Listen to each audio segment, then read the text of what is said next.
Ako'y naglakbay na mag-isa upang aking malimutan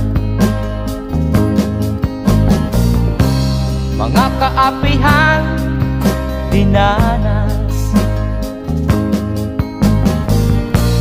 Ihahanap ng kalunasan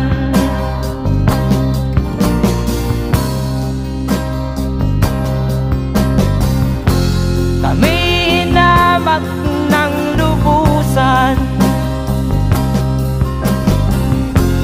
inapit, tinatawanan,